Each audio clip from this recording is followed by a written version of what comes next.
जय श्री राम। 28वां सर्ग। विश्वामित्र का श्री राम को अस्त्रों की संहार विधि बताना तथा उन्हें अन्याय अस्त्रों का उपदेश कराना। श्री राम का एक आश्रम एवं यज्ञ स्थान के विषय में मुनि से प्रश्न। उन अस्त्रों को ग्रहण करके परम पवित्र श्री राम का मुख प्रसन्नता से खिल उठा था। वे चलते चलते ही विश्वामित्र से बोले, भगवान, आपकी कृपा से इन अस्त्रों को ग्रहण करके मैं देवताओं के लिए भी दुर्जय हो गया हूँ। मुनि श्रेष्ठ, अब मैं अस्त्रों की संहार विधि जानना चाहता हूँ। कुकुट कुल तिलक श्री राम के ऐसा कहने पर महातेजस्वी धैर्यवान उत्तम व्रतधारी और पवित्र विश्वामित्र मुनि ने उन्हें अस्त्रों की संहार विधि का उपदेश दिया। तदंतर वे बोले, रघुकुल नंदन राम, तुम्हारा कल्याण हो। तुम अस्त्र विद्या के सुयोग्य पात्र हो, अतः निमांकित अस्त्रों को भी ग्रहण करो।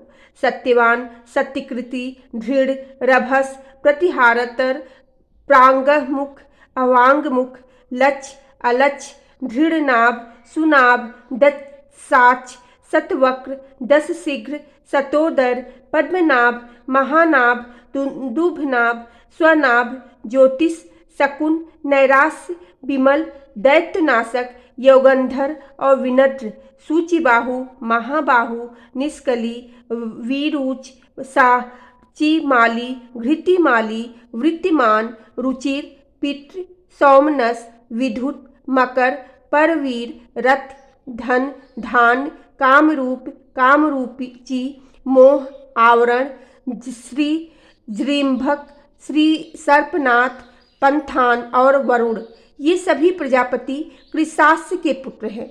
ये इच्छानुसार रूप धारण करने वाले तथा परम तेजस्वी हैं। तुम इन्हें ग्रहण करो।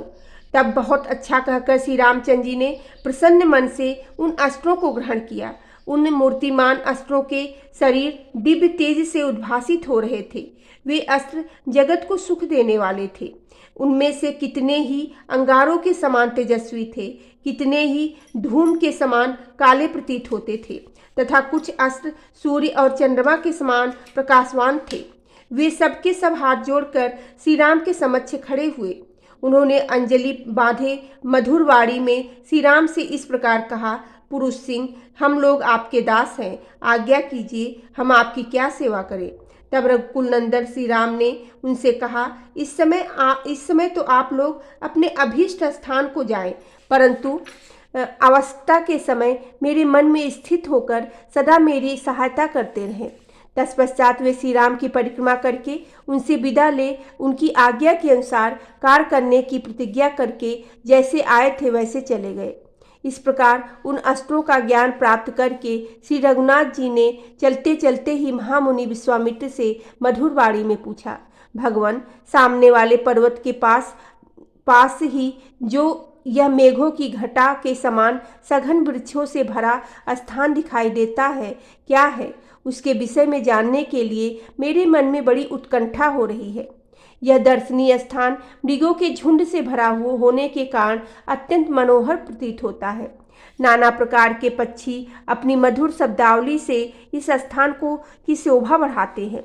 मुनि श्रेष्ठ, इस प्रदेश की इस सुखमयी स्थिति से यह जान पड़ता है कि हम लोग उस रोमांचकारी दुर्गम टाटका वन से बाहर निकल आए हैं।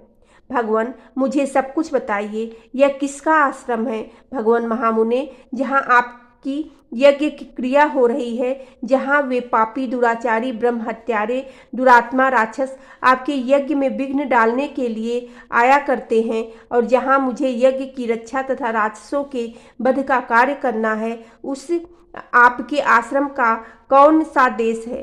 ब्राह्मण मुनि श्रेष्ठ प्रभो, यह सब मैं सुनना चाहता हूँ। बोलो सियावेरे रामचंद्र की जय, पवन सुत हनुमान की जय।